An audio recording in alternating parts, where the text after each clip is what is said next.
अस्सलाम वालेकुम नाजरीन। आज हम 4 इश्यूज़ पर बात करेंगे। इमरान खान का एस्टेब्लिशमेंट के साथ डील से इनकार। मेरा स्क्रिप्ट अल्लाह ताला की तरफ से आता है। खलीलुर रहमान कंवर। मरने वाला अमरीकी सदर कौन था?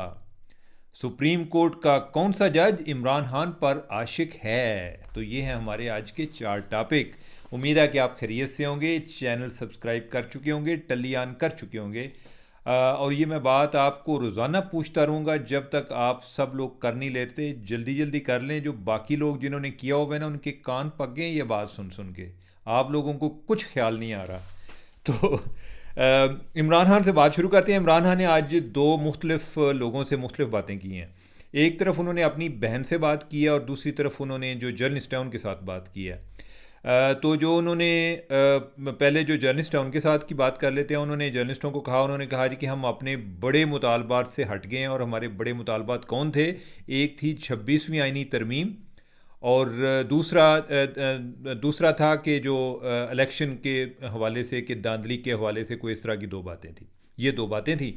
तो उन्होंने कहा कि हमने जो हम चाहते हैं कि मुज़ाकरात कामयाब हों, हम हर सूरत में मुज़ाकरात को कामयाब होता देखना चाहते हैं। इसलिए हमने जो है ना सिर्फ दो और मुतालबात रख दिए हैं। एक जो अंडर ट्रायल प्रिजनर्स का मुतालबा कि उनको रिहा किया जाए जो पीटीआई के लोग हैं, और दूसरा कि जो 9 मई है और जो 26 नवंबर है उसकी कमीशन बनाया जाए। अच्छा, ये दोनों काम जो है वो भी नहीं होने। लेकिन उन्होंने साथ ये भी कह दिया, उन्होंने कह दिया जी कि 31 जनवरी तक अगर हुकूमत ने ना किया तो इन्हों की खैर नहीं फिर। और ये भी काम को नहीं होना, यानी कि नज़र आ रहा है ना, ये चीज़ें जो हैं ये बज़ाहिर पता चल जाता है कि ये किस तरफ चल रही हैं। दूसरी तरफ से जो उनके पीएमएलएन वाले हैं वो भी अपने लेवल पर परेशान हैं। वो कहते हैं कि मुज़ाकरा तो शुरू कर लेने के लिए कामयाबी ना हो जाए।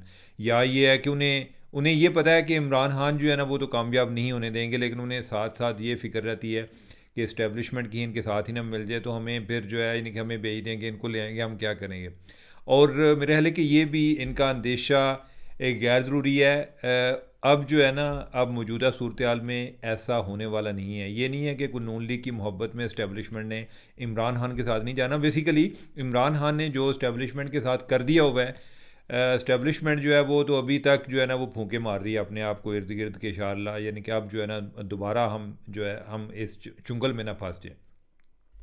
तो जब तक ये सियासी तौर पर कुछ चीज़ें आगे नहीं बढ़ती उस टाइम तक कोई जो इस्टेब्लिशमेंट के साथ भी इनके मामला ठीक नहीं। उन्हें इस्टेब्लिशमेंट का इस लेवल तक इंटरेस्ट ज़रूर है कि ये बातें कामयाब, इनके गुफ्तगू कामयाब हो जाए, मुज़ाकरात कामयाब हो जाए, और उसमें हुकूमत में जो आए दिन ये जो रोज़ाना का कोई लगा रहता है ना जी कि आज गई हुकूमत कल गई, ये वाले मसले, ये टेंशन जो है वो ख़त्म हो और गवर्नमेंट जो है वो अपने एक जो गवर्नेंस पर जो है वो फोकस करे। इमरान खान जो है वो चाहेंगे कि फौरी तौर पे इलेक्शन हो, जो कि बज़ाहिर नज़र नहीं आ रहे। ये हम आपको वो बातें बता रहे हैं कि जो एक रूटीन में चलती हैं। वो अगर कोई इनकलाब आ जाए तो उसकी तो कोई गारंटी नहीं है ना जी कि जिसमें जो है इमरान खान इमाम हुमैनी बन के आ जाए। हम क्या कर सकते हैं, यानी कि उसका क्या कह सकते हैं। मैं तो जो एक ओवरऑल एक पैटर्न है उसके हवाले से बात कर रहा हूँ कि ऐसी मुझे चीज़ नज़र नहीं आ रही। अच्छा, एक तो ये तो मैं आपको बता रहा था कि जो उन्होंने बातें आज जर्नलिस्ट उनके साथ की हैं। बाकी उन्होंने अपनी बहन को जो बातें बताई हैं, लीमा बाजी को, उन्होंने कहा कि मुझे ना इस्टेब्लिशमेंट के साथ डील करने की ज़रूरत है और ना ही कोई गैर मुल्की मेरी रिहाई के लिए कोशिश कर रहा है। ये बातें उन्होंने अलहदगी से बताई हैं उनके कान में, अलीमा बाजी के कान में, वो जो आज गई हुई थी उधर। तो उन्होंने कहा जी कि मुझे डील करने की क्या ज़रूरत है, यानी कि इस टाइम पर कि जब मेरे केसेस हैं मेरे ख़िलाफ़ वो ख़त्म हो रहे हैं, तो मैं why should I deal with the establishment, तो मैं डील नहीं करूँगा। अब ये उनका ख्याल है, और क्या वो इस बात पर भी कायम है कि उन्हें किसी गैर मुल्की की मदद की ज़रूरत नहीं है, या ये है कि ये एक सियासी कंजम्पशन के लिए। ऑब्वियसली जो बातें उन्होंने अलीमा खान को बताई हैं, ये उन्होंने बताया कि ये बातें बाहर जाकर बता दो, यानी कि उनको अलहदा बातें बताई हुई हैं। जो जर्नलिस्ट हैं उनके साथ अलहदा बातें की हैं। अब ये बज़ाहिर इनका कन्फ्लिक्ट आ रहा है। एक तरफ वो कह रहे हैं कि मैं जो है ये नहीं चाहता हूँ कि मुज़ाकरात हर सूरत में कामयाब हों, और दूसरी तरफ कह रहे हैं जी कि कोई डील वगैरह जो है ना वो नहीं होनी। हाँ, ये इमरान खान कह सकते हैं कि ये जो मुज़ाकरात हैं ये तो मेरे सियासी लोगों के साथ हो रहे हैं, मेरे इस्टेब्लिशमेंट के साथ तो नहीं हो रहे। और इमरान खान जो हैं वो जो भी करें, यानी कि वो यानी कि वो जंगल के बादशाह हैं, यानी कि वो अंडे दें या बच्चे दें, यानी कि जो कहें, यानी कि उनकी कौन सी बात है वो ठीक है, कौन सी गलत है, उसकी बात का क्या मतलब है, ये तो इमरान खान ने तय करना है, ये हमने तो नहीं तय करना। खैर, ये है जी कि ये इमरान खान के हवाले से ये आज की डेवलपमेंट है। अब जो है दूसरा उनसे एक रिलेटेड मामला वो है एक सुप्रीम कोर्ट के एक जज साहब हैं उनके हवाले से। अच्छा, लेकिन ये मैं आपको बताऊं कि ये जो मैं अभी आपको बात बताने जा रहा हूं, बल्कि मैं पहले बात आपको बता लेता हूं, दो बातें मैं आपको बताता हूं। एक और ये पुरानी बातें हैं, यानी कि को हमारे एक दोस्त हैं तौसीफ़ अहमद खान साहब, हम तो उनको राना साहब कहते हैं, लेकिन वो लिखते जो है ना तौसीफ़ अहमद खान है, यानी राजपूत हैं। मेरे दोस्त हैं, मेहरबान भी हैं। उन्होंने नया विलाग शुरू किया है और उनके विलाग का नाम है अनकही। ठीक है, ਜਿਹੜੀਆਂ ਗੱਲਾਂ नहीं दसन वाली होंदियां वो भी ये दस जाते हैं, अनटोल्ड स्टोरीज़, यानी अनकही, यानी कि उनका। अच्छा, वो ना आजकल बड़े इंकशाफ कर रहे होते हैं। उन्होंने कुछ टाइम इमरान खान के साथ गुजारा है और ये टाइम उन्होंने गुजारा है 2007 में। और उस टाइम के उन्होंने कई चीज़ें जो रिकॉल की हैं। अच्छा, मैं तो उनके साथ पहले सुनता भी रहा हूँ उनसे बातें, यानी कि कई दफ़ा मैंने सुनी हुई हैं, लेकिन अभी वो मंजर आम पर ले आए हैं। तब तक तो हम राज़ों के उम्मीद थे। अभी जो है यानी कि जो उन्होंने बातें बताई हैं, दो बताई हैं, बड़ी इंटरेस्टिंग बातें हैं। एक तो उन्होंने बताई कि एक इनका कोई ISF का बंदा था, 2007 की बात कर रहे हैं, तो उसका नाम था गालबन मोहम्मद मदनी। तो वो आए दिन कहता था जी कि मुझे जमीयत ने मारा है, ये वो इस तरह की ना कोई इमरान खान से शायद हमदर्दी लेने के लिए या उनकी नज़र में आने के लिए कोई इस तरह की वो बात करता था। तो इमरान खान जो है ना वो कहते हैं इनको तौसीफ़ साहब को कि यार इन्हों फेंटी नहीं लग सकती। उन्होंने कहा जी कि क्यों? उन्होंने कहा कि ये है कि ये आए दिन जो ड्रामा करता है तो ये सही वाला विक्टिम बन जाए ताकि हम इसका केस तो प्लीट कर सकें, हम इसकी बात करने वाले तो हो जाएं। खैर ये है कि यानी कि उनका इमरान खान का विजन देखें, यानी कि कैसी उन्होंने कहा जी कि ये जो आके ना बहाने बनाते हैं ना, इनको कोई एक रियल टाइम इनकी फेंटी लगनी चाहिए ताकि ये मामला अगर किसी के साथ टेकअप किया जाए तो जेनवनली किया जाए। अगरचे अभी जो है यानी कि इन्होंने कई लोगों के साथ इसी तरह के झूठे इन्होंने रेप भी कराए हैं जी कि फ़लाँ के साथ रेप हो गया, फ़लाँ हमारा जो बंदा है उसके साथ जिनसी तशद्दुद हो गया। शुक्र है कि इस दफ़ा उन्होंने ये नहीं कहा जी कि जो है इनके इनके साथ को असली ना करवा दिया जाए ताकि इनका केस जो है टेकअप किया जाए प्रॉपरली। तो तशद्दुद के हवाले से भी कोई इस तरह की बातें जो हैं वो ख़ुद ही चला देते थे जी कि फ़लाँ के साथ हुआ है, अगरचे हुआ हो या ना हुआ हो। लेकिन जो दूसरी बात है ना वो बड़ी इंटरेस्टिंग है। वो ये है कि तौसीफ़ साहब कहते हैं, और ये बात है 2007 की, और गालबन जो मैं रिकॉल करता हूँ जो मुझे इन्होंने बताई थी, ये उस टाइम की बात है जब जजेस का मामला शुरू हो गया था इफ्तिखार चौधरी का, जबरी तौर पे नवाज शरीफ ने घर भेजा हुआ था, और उस टाइम जो कई वकील हैं वो भी बड़े सरगर्म थे। तो एक वकील थे जो कि बाद में जज बने, वो कहीं छुपे हुए थे। तो ये तौसीफ़ साहब जो हैं इमरान खान को और उनको लेकर निकले, और ये इन्होंने जाना था पीटीवी में कोई प्रोग्राम था। उधर इमरान खान ने थे गेस्ट, और दूसरे जो हैं वो कमर ज़मान कायरा जो पीपल्स पार्टी वाले हैं वो थे। तो जो वो है ना जज साहब जो यानी बाद में जज बने, दुआ करना कि मेरे मुंह ना न निकल जाए, मैं यानी कि अभी भी जो है ना नाम बोलता बोलता रह गया हूँ। तो उन्होंने कहा कि आपको तो ना पफ भी नहीं कराने पड़ते, यानी पफिंग भी नहीं करानी पड़ती, आप तो वैसे ही बड़े हसीन हैं, आपकी जो गालें हैं इस तरह की, और उनके हुस्न की और रंगत की ना वो बार बार तारीफ़ करना शुरू कर देते। इस दौरान कोई और बात होती तो फिर भी जो है ना वो बात दोबारा से इधर ही ले आते कि उनके हुस्न पर, इमरान खान के हुस्न के वो उसकी शहदा थे। अब यह है कि जब इमरान खान जो हैं वो उनकी बातें सुनते रहे, आगे उन्होंने कुछ जवाब नहीं दिया या थोड़ा बहुत मुस्कुराए शर्माए, लेकिन कोई ज़्यादा नहीं दिया। लेकिन बाद में जब को प्रोग्राम ख़त्म हुआ तो उन्होंने ना तौसीफ़ साहब को कहा कि यार होनी थू निकल, अब इधर से जल्दी से निकलो, इसको हमने साथ नहीं लेना। यानी कि किसको? वो जो वकील साहब थे उस टाइम, उन्होंने कहा इन्हों साथ नहीं लेना यार, इन्हें तो मेरा तो जीना हराम करता है, इतने मेरे हुस्न की तारीफ़ की थी कि मैं खुद शर्मा के मैं तंग आ गया हूँ तो मैं अब जाना है। अब जो है इनकी वो उन्होंने जो बात बताई है, ये वैसे मैं पहले इनसे सुन चुका हूँ। वो जो वकील साहब हैं वो आजकल जज हैं माशाल्लाह, सुप्रीम कोर्ट के जज हैं। और यानी कि ऑब्वियसली यानी कि अगर उस टाइम कोई ऐसा इश्क चल रहा था या मोहब्बत थी या उनके फ़ैन थे, फ़ैन कह लें ज़रा, एक सुलझा एक महफूज किस्म का वर्ड है, तो आज भी वो होंगे। तो ये अलबत्ता जनाब खान साहब के जो फ़ैन हैं ना वो बड़ी बड़ी अहम पोजीशंस पर आज भी मौजूद हैं, बैठे हुए हैं।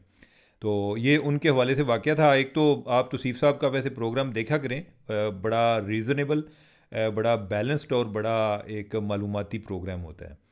तो एक इन्होंने पहले भी वैसे इमरान खान पर किया था, इन्होंने कोई 2-3 व्लॉग किए हैं, आप उसमें सर्च कर लीजिएगा, मेरे ख्याल 2 व्लॉग इन्होंने किए हैं।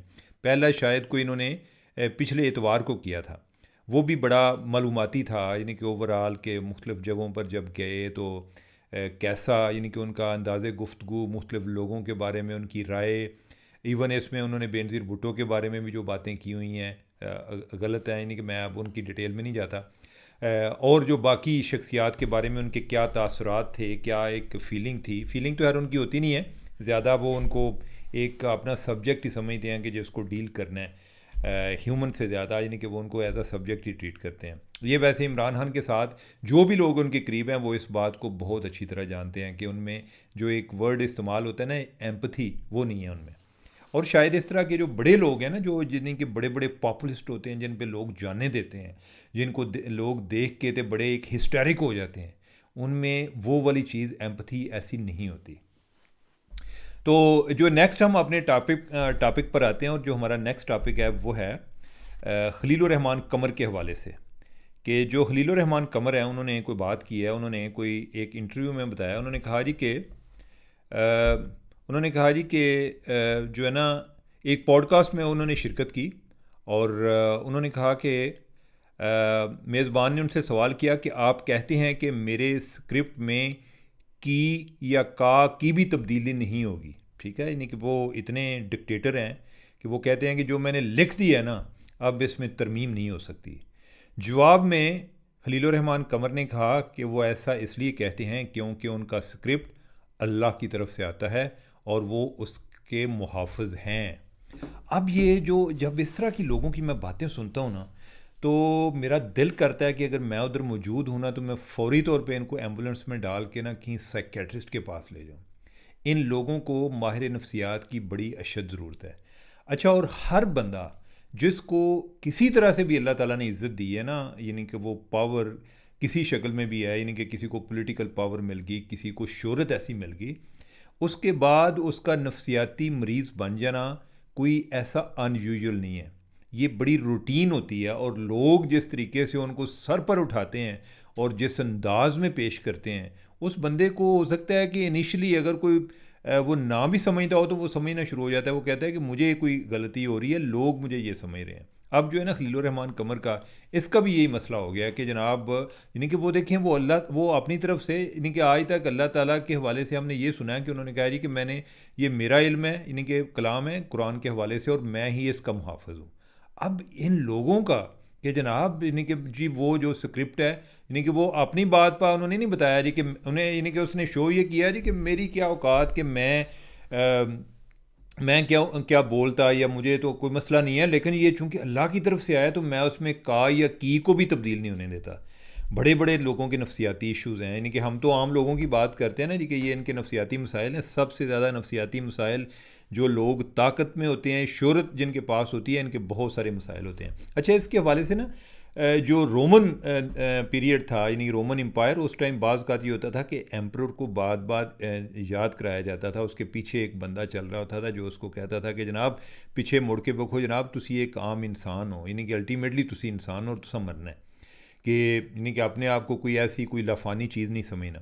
और ये बात जवाहरलाल नेहरू के हवाले से भी की जाती है कि जो पहले प्राइम मिनिस्टर बने इंडिया के हवाले से, उनके बारे में आता है कि उन्होंने एक ना 1937 में एक आर्टिकल लिखा गया जो कि जवाहरलाल नेहरू की तारीफ़ में लिखा गया जी कि जवाहरलाल नेहरू जो है वो बड़ा पॉपुलर आदमी है और लीडर है, और बड़ा कमाल का शोला बयान मुकर्रर है, लोग उस पर जान निछावर करते हैं, बड़ा डेमोक्रेट है और बड़ा सोशलिस्ट भी है। लेकिन ये है कि उसमें जो एक नफ्सियाती तौर पे जब लोग इस कंडीशन में पहुंचते हैं, ये भी उसमें आगे उन्होंने लिखा कि जब इस कंडीशन में पहुंचते हैं तो फिर उनमें ख़दशा ये होता है कि उधर से वो डिक्टेटर बनते हुए ज़्यादा देर नहीं लेते कि बहुत सारे लोग एक जमहूरियत पसंद के तौर पे या एक डेमोक्रेसी के ज़रिए मर्ज हुए, लेकिन आगे जाके वो डिक्टेटर बन गए। तो नेहरू में ये टेंडेंसी पाई जाती है कि वो जितना पॉपुलर है वो डिक्टेटर बन सकता है। अब यह है कि उस टाइम जो गांधी साहब थे, उन्होंने भी वो आर्टिकल पढ़ा और उन्होंने लगा कि जो कोई नेहरू का मुखालिफ है उसने कोई आर्टिकल लिखा, और जिस बंदे ने आर्टिकल लिखा ना उसका नाम चांकिया था। बाद में नेहरू प्राइम मिनिस्टर बन गया और कोई 1967 की बात है कि वो एक न्यूयॉर्क टाइम ने कोई उसका इंटरव्यू किया और उन्होंने पूछा कि आपके बारे में एक आर्टिकल छपा था और ये छपा था, लेकिन आपने तो इस चीज़ को बड़ी हद तक कंट्रोल किया हुआ है, इनके ये आपने उस तरह से डिक्टेटरशिप आपने में नहीं आनी दी, बड़ा इनके आप जो है अपोजिशन को भी कंसल्ट कर रहे होते हैं ये वो, और ओवरऑल आपका एक कंट्रोल भी बड़ा, ये भी नहीं है जी कि फ़ौज आप पर मुसल्लत हुई हुई है या वो आपको औकात में रखती है, ऐसी भी बात नहीं है। तो ये आपने कैसे मैनेज किया? नेहरू ने एक इंकशाफ किया। नेहरू ने कहा कि वो जो आर्टिकल था ना 1937 में, वो मैंने अपने बारे में लिखा था, वो मैं था, मैं उसका गोस्ट राइटर था। वो को मेरी एक दोस्त थी, वो न्यूज़पेपर एडिटर थी, मैंने उसको भेजा तो उसने आगे उसको चाकिया के नाम से छाप दिया। तो नेहरू ने कहा कि मैं अपने में ये टेंडेंसी मेरे अंदर भी इमर्ज हो रही थी, तो मैं इसके बारे में बड़ा कॉन्शियस था और मैं अपने आप को रियलाइज़ कराता रहता था कि मैं इंसान हूँ और मेरे में ये चीज़ आ सकती है, आमरीत आ सकती है। तो एक तरह से रिमाइंडर था कि जो मैंने एक, आप समझें कि जैसे लाउड थिंकिंग, कि जो मैंने एक आर्टिकल की शक्ल में एक लोगों को पढ़ाने के लिए पढ़ाई, लेकिन मैं ख़ुद अपने बारे में मैं अपने आप को सेंसिटाइज कर रहा था कि इस चीज़ से बचाने के लिए। लेकिन ये कम होता है कि जिस तरह नेहरू ने बात की, इस लेवल पे कम लोग होते हैं कि जो इस बात का एहसास करते हैं। ज़्यादातर जो हैं ऐसे ऐसे खुशामदी इर्द गिर्द आए होते हैं कि वो आपकी ऐसी खुशामद करते हैं तो अनु आंदा है कि जनाब किसी मसाज की ज़रूरत नहीं है, ये जो बंदा है ना उसको मेरे पास इसी को बैठे रहने दें, कमाल की बातें करता है। तो ये जो है ना हलीलुर रहमान कमर, इनको किसी साइकेट्रिस्ट की ज़रूरत है या कम अज़ कम अपने पे एक इनको कोई ड्रामा करना चाहिए कि बंदा किस तरह इसको एक ये हन्नास इंसान को कहीं का नहीं छोड़ता और वो अजीब अजीब सी बातें करता है जी कि जनाब ये है जी कि मेरा स्क्रिप्ट जो अल्लाह ताला की तरफ से आता है। खैर ये है जी कि हम अपने जो लास्ट टॉपिक की तरफ आ रहे हैं और वो लास्ट टॉपिक है कि अमरीकी सदर इंतकाल कर गए हैं और ये पहले अमरीकी सदर हैं जो कि 100 साल की उम्र में इंतकाल किया। अक्टूबर में वो, इस साल अक्टूबर में वो 100 साल के हो गए और उनकी एक ख्वाहिश थी कि वो कि ये है कि मैं मरने से पहले इस दफ़ा इलेक्शन में मैं वोट दे जाऊं, और जो उन्होंने वोट दिया वो कमाला हारिस को दिया, यानी कि वो जिमी कार्टर जिनकी मैं बात कर रहा हूँ, ये डेमोक्रेट्स के प्रेसिडेंट थे, डेमोक्रेट पार्टी के। और ये मेरा ख्याल 76 से 80 तक गालबन, मैं यानी कि इनका टाइम भूल गया हूँ, या यानी कि 78 से 82 तक, नहीं मेरा 76 से 80 तक का टाइम था, इसमें वो रहे। उससे पहले सदर निक्सन थे और निक्सन जो है वो उन पे वाटरगेट स्कैंडल आया, निक्सन को रिज़ाइन करना पड़ा, उसके बाद उनके जो वाइस प्रेसिडेंट थे वो बने और फिर आगे जो इलेक्शन आया तो उसमें जो जिमी कार्टर हैं ये बने। और जिमी कार्टर जो हैं उन्होंने यानी कि एक सादा एक स्टाइल था उनका गुफ्तगू का, किसान थे और मूंगफली काश्त करते थे। और ये पहले सदर हैं और शायद आखिरी भी हैं कि जो जब वाइट हाउस से फ़ारग हुए तो उसके बाद अपने उसी घर में चले गए जिधर से वो वाइट हाउस में आए थे। कोई सादा सा उनका घर था और चंद एक सुदूर में है कि जिनको एक टर्म मिली, 2 टर्म्स नहीं मिली, यानी कि एक टर्म के बाद उनके टाइम पर काफ़ी इवेंटफुल किस्म की हैपनिंग्स हुई। अमेरिका में जो खारजा पॉलिसी है वो भी सदर को ले डूबती है, अगर उधर डिज़ास्टर होते हैं ना तो उधर काफ़ी प्रॉब्लम आते हैं। तो जो उस टाइम के जो बहुत बड़े एक दो डिज़ास्टर थे अमरीकियों की नज़र में, वो एक था इनकलाब ईरान और दूसरा था जो रशिया की ने जो इधर अटैक किया था अफ़गानिस्तान में, जो उन्होंने यलगार की थी। और इनकलाब ईरान का ये मामला था कि इनकलाब तो आ गया और पहले उधर अमरीकी नवाज़ शहनशाह था और बाद में शहनशाह जो है उसने अमेरिका में जाकर पनाह ली, और जो अमेरिका मुखालिफ उधर इनकलाब आया उन लोगों ने मुजाहरे किए और वो अमरीकी एम्बेसी में पहुंच गए और उधर जाके उन्होंने कहा कि उसको शहनशाह को, रज़ा शाह पहलवी को हमारे हवाले कर दें, नहीं तो आपकी सारे लोगों को यरगमाल बना लेंगे। उन्होंने तकरीबन कुछ 66 के करीब लोगों को यरगमाल बनाया और बाकी जो स्टाफ है वो मिला के कुछ तकरीबन 99 लोग जो हैं उनको उन्होंने यरगमाल बना लिया। कुछ दिनों बाद उनकी कोई वीडियो जो है वो रिलीज़ हुई और जब अमेरिका में पहुंची अमरीकियों की चीखें निकल गई कि जो एक माँ थी जिसका बेटा इधर फंसा हुआ था तो उसने कहा कि वो मेरा बेटा है और तुम जो है इनके इन सब के बाप हो, उनके लिए कुछ करो।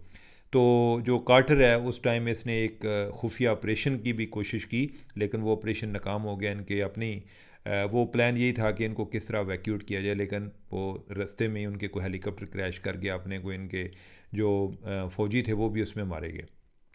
बाद में उन्होंने उनके साथ नगोशिएट किया लेकिन ये चीज़ जो है उसके इलेक्शन के लिए बहुत ज़्यादा एक उसके लिए बड़ा सेटबैक था खारजा पॉलिसी महाज पर।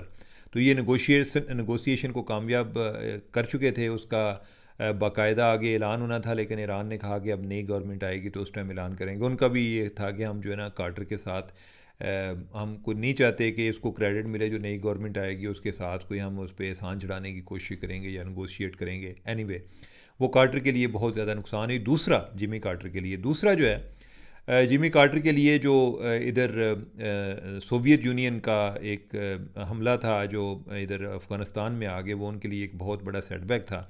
उससे पहले पाकिस्तान का जोहरी प्रोग्राम के बारे में कोई भी अमरीकी सदर आता तो उसको बड़ी ऑब्सेशन होती थी। खैर ये शुरू ही 74 में हुआ, तो जो उसके पहले सियासी मुखालिफ थे वो भी इसके बारे में बड़े ऑब्सेस थे, और जब कार्टर आया तो इसने भी जोहरी प्रोग्राम की मुखालफत शुरू कर दी। बाय द वे उस टाइम जब जुल्फ़िकार अली भुट्टो के ख़िलाफ़ तहरीक चली तो जो PNA मूवमेंट चल रही थी, तो कार्टर ने कोई एक बयान उनके हक़ में दिया कि भाई कि जमहूरी हवाले से जी कि इनके कोई एहतजाज को की रिस्पेक्ट की जाए या ख्याल किया जाए, जिस तरह के बाद कोई बयान आ जाता है जिस तरह आजकल PTA वाले दे रहे हैं। तो जो जुल्फ़िकार अली भुट्टो हैं उस टाइम उन्होंने बड़ी फिर गेम खेली। उन्होंने कहा जी कि ये असल में मेरे पीछे नहीं, ये पाकिस्तान के मिसाइल प्रोग्राम के पीछे हैं। तो जो कोई खैर ये है कि उसके बाद भुट्टो की गवर्नमेंट तो चली गई, लेकिन जो सदर कार्टर की डायरी मिली तो उसमें उन्होंने जिक्र किया कि हमारे जो दरीना दुरुस्त है उनके बारे में मुझे बड़ा अफसोस है कि वो उनको हटा दिया गया है। यानी कि पता नहीं दरीना दोस्त कोई हैं थे या नहीं है, लेकिन यह आमतौर पे कोई किसी के साथ कोई 2-4 मुलाकातें भी हों तो बाज़ औक़ात लोग इस तरह, या अमेरिका का फ्रेंड वो समझते होंगे, कोई इस हवाले से उन्होंने लिखा। और साथ ही उससे पहले अमेरिका पाकिस्तान का नातका बंद किया हुआ था, लेकिन जो ही सोवियत यूनियन ने अफ़गानिस्तान पर हमला किया तो उसके बाद हमारी चांदी होगी फिर, यानी कि जिस तरीके से हमारे यहाँ डॉलर आता है तो उसके बाद अमेरिका को पाकिस्तान की ज़रूरत होगी। उसने हमें जो है ना यानी कि पारियाँ करना शुरू कर दी, और उसने कहा कि आप लोग किधर थे, वो बस मुझे लोगों ने आपके बारे में गलत इतलात दी हुई थी, और फिर से दोबारा से हमारी डॉलर की रेल पेल शुरू होगी। तो जो जिमी कार्टर हैं इनके उनको नोबेल प्राइज़ इनाम भी मिला हुआ है। उससे पहले जो 2 और वुडरो विल्सन है और एक मेरे ख्याल है एक और प्रेसिडेंट है रोज़वेल्ट, इनको मिला था। और इसके बाद जिमी कार्टर के बाद जो ओबामा हैं, बराक ओबामा, इनको भी नोबेल प्राइज़ मिला हुआ था। जिमी कार्टर जो है उसकी ख्वाहिश थी कि वो मरने से पहले एक दफ़ा अपने इलेक्शन में वोट दे जाएँ, और वो कमाला हारिस को वोट देना चाहते थे। वो उन्होंने वोट दिया। वो अलग बात कि उनकी जो रियासत है उससे भी ट्रंप जीत गया, तो जिसका उनको बड़ा दुख भी था। है बेचारे इतने ज़्यादा कोई सेंसेस में भी नहीं थे। 2015 से उनको कोई कैंसर से का आर्जा लाहक था। अभी उनकी कुछ देर पहले उनकी जो बेगम है उसकी डेथ हुई। बेगम जो है उनकी वो उनकी बचपन की सहेली थी, इस सेंस में कि इनकी दोनों की जो माएँ हैं वो भी आपस में सहेलियाँ थीं। और बल्कि जो कार्टर है जो इसकी पैदाइश हुई तो इसकी जो बेगम की यानी इनकी जो सास है वो उस टाइम नर्स थी, तो उसने जो हॉस्पिटल में इनको लुक आफ्टर किया तो उसी ने किया था। तो इनका अपनी बेगम के साथ बहुत ही एक अच्छा और बड़ा एक लाजवाल किस्म का ताल्लुक़ रहा। जब उनकी कुछ देर पहले डेथ हुई तो ये बहुत ज़्यादा इस चीज़ को इसका इनके आपस में मोहब्बत के तज़किरे और जो एसोसिएशन एफिलिएशन का बड़ा ज़िक्र होता रहा। तो कार्टर जो है वो इनके अब उनके जो एक क्या कहते हैं तवील तरीन उम्र पाने वाले सदर, 100 साल की उम्र तक पहुंचने वाले सदर, वो वफ़ात पा गए। तो नाज़रीन हमें भी इजाज़त दें। अल्लाह हाफ़िज़।